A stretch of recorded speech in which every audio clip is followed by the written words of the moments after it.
katika eneo lote la ukanda wa Afrika Mashariki, lakini ni watu wachache wanaoweza kueleza Milambo ni nani na alifanya nini hadi kustahili sifa kubwa kiasi hicho. Kutokana na sifa hizo, hivi leo kuna mtaa mmoja katika jiji la Dar es Salaam uliopewa jina lake. Huko Tabora, shule ya sekondari na kambi ya jeshi la wananchi Tanzania JWTZ vimepewa jina la Milambo.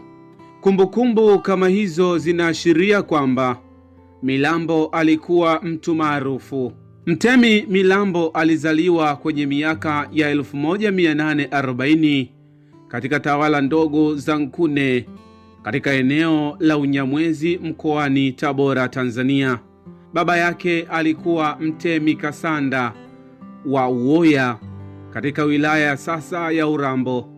Mama yake aliitwa Masele Nyakasi au Nyakashi wa uzawa wa Mtemi Kifimigulu Mkumbu kutoka Ikungu, aliyefika Usumbwa na kuanzisha tawala ndogo ya Nkune. Kifumigulu alikuwa ni mtoto wa Mpokela, kiumbe wa Mtemi wa Ikungu.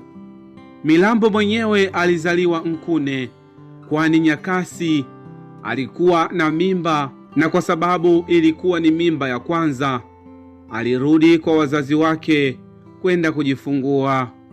Milambo aliishi na kutawala katikati ya karne ya 19. Katika kipindi hicho, mambo mengi yalikuwa yanatokea ulimwenguni ambayo yalianza kuligusa bara la Afrika, ikiwemo Afrika Mashariki. Unyamwezi ni eneo kubwa, lakini wananchi wake waligawanyika katika tawala nyingi ndogo ndogo zilizo huru na zisizo na mshikamano. Hali hiyo ilizifanya tawala hizo kuwa dhaifu kijeshi na katika ushindani kibiashara.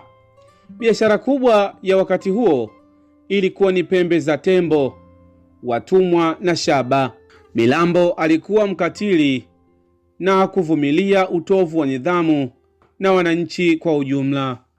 Katika mazingira ya kukabiliana na ushindani, Milambo aligundua kuwa Uyoa na Uliankuru peke yake zisingempa uwezo wa kupambana na wageni, na kwa vile isingekuwa rahisi kuwaelimisha na kuwaunganisha Wanyamwezi kwa hiari, alitumia nguvu za kijeshi. Watemi wengi wa Kinyamwezi walipeleka misafara pwani kwenda kuuza pembe za tembo